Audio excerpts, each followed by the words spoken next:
Bonjour. Hello. Hola. Marhaba bikoum. Sur le fil. Le podcast d'actu de l'AFP. Des nouvelles choisies pour vous sur notre fil info.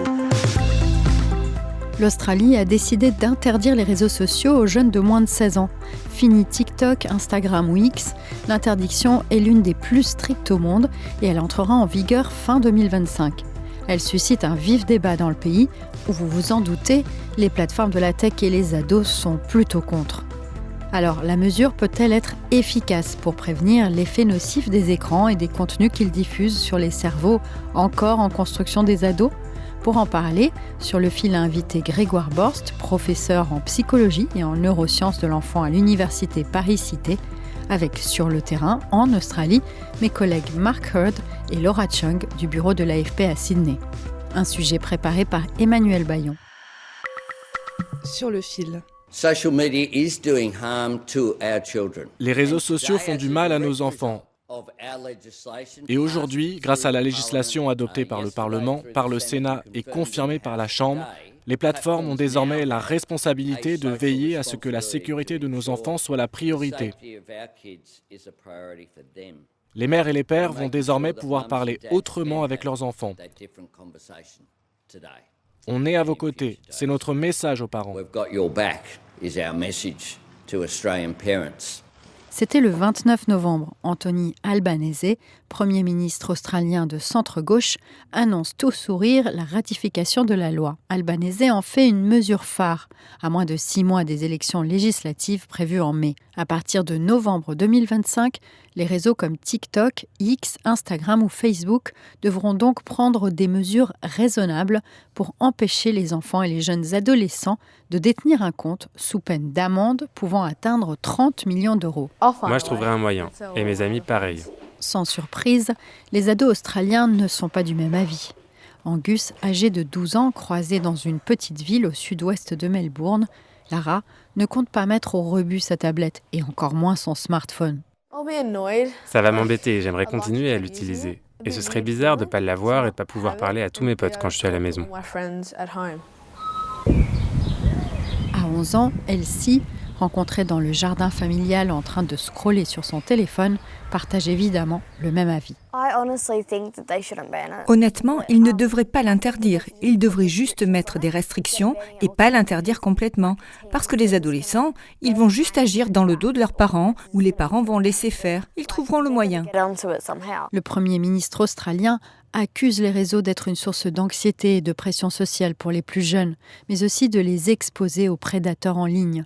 Et espère que la mesure leur fera retrouver le chemin de la plage et des terrains de foot ou de cricket. Mais Megan, la mère d'Angus, ne se fait aucune illusion.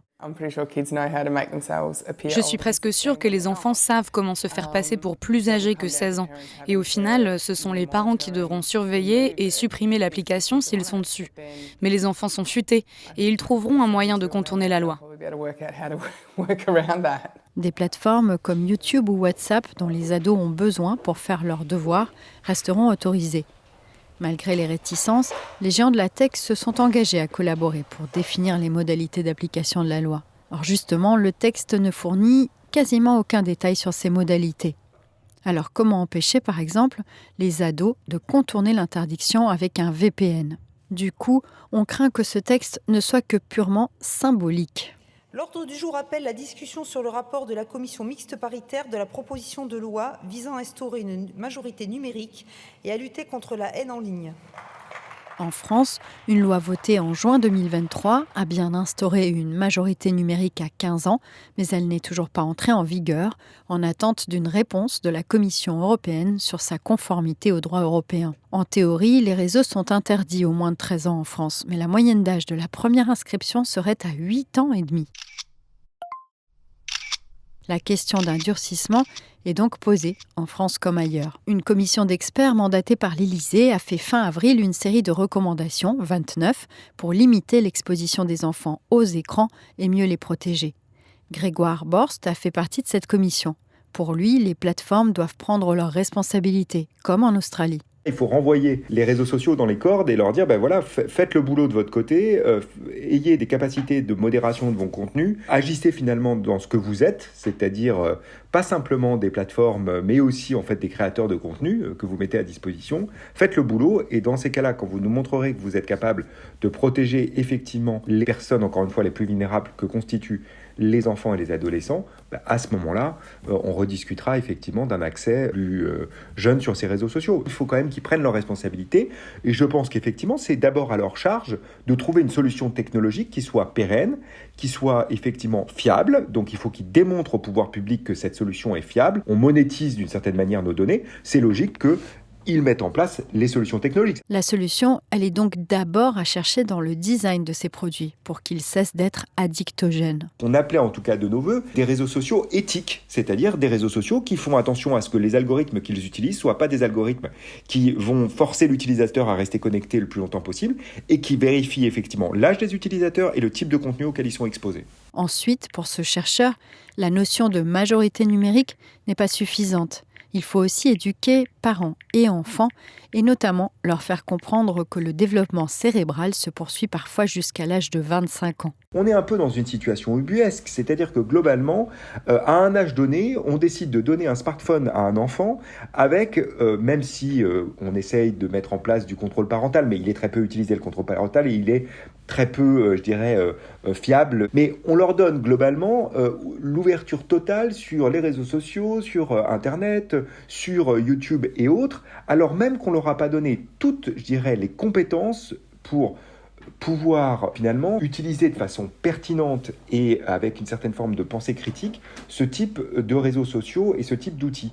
Je crois qu'on a raté collectivement quelque chose. Parmi les préconisations des scientifiques, il y a aussi l'idée de donner un accès progressif au numérique à partir de 11 ans, puis 13 et enfin 15. Les bornes d'âge, on les a définies parce qu'il fallait les définir et elles sont un peu basées en fait sur l'entrée au collège. Mais notre progressivité 11, 13, 15, elle était surtout basée, donc 11 ans globalement c'est l'accès à un premier portable qui n'est pas un smartphone, donc c'est bien de pouvoir rester en contact. 13 ans c'est l'accès finalement à Internet. Et à 15 ans, c'est l'accès aux réseaux sociaux. Je pense que ce qu'on voulait essayer de dire, c'est dire, mais il faut une progressivité de l'entrée dans ces outils. C'est pas l'idée qu'à 11 ans ou 12 ans, on donne un smartphone à un enfant et puis ensuite, c'est open bar. C'est-à-dire qu'évidemment, il faut une progressivité de l'accès à ces réseaux. Donc, vous pouvez dire 11, 13, 15. Vous pouvez tout à fait justifier que ce soit 12, 14, 16. C'est tout aussi justifiable. Donc, en fait, c'est plutôt la façon dont sont structurées nos sociétés et des moments dans lesquels on a des autonomisations plus importantes de l'enfant. En France, c'est clairement l'entrée au collège où tout d'un coup, il y a une autonomie plus forte de l'enfant et que comme c'est souvent à ce moment-là qu'on leur donne un smartphone, c'est pour ça que nous, on a raisonné sur 11, 13, 15. Et enfin, bien sûr, selon la Commission, il faudrait aussi commencer par redonner toute leur place aux enfants dans la vie collective pour qu'ils aient des alternatives alléchantes aux écrans. Selon une enquête de l'Organisation mondiale de la santé effectuée en 2022 dans 44 pays, près de 11% des adolescents montrent des signes d'addiction aux réseaux sociaux, alors qu'il n'était que 7% il y a 4 ans.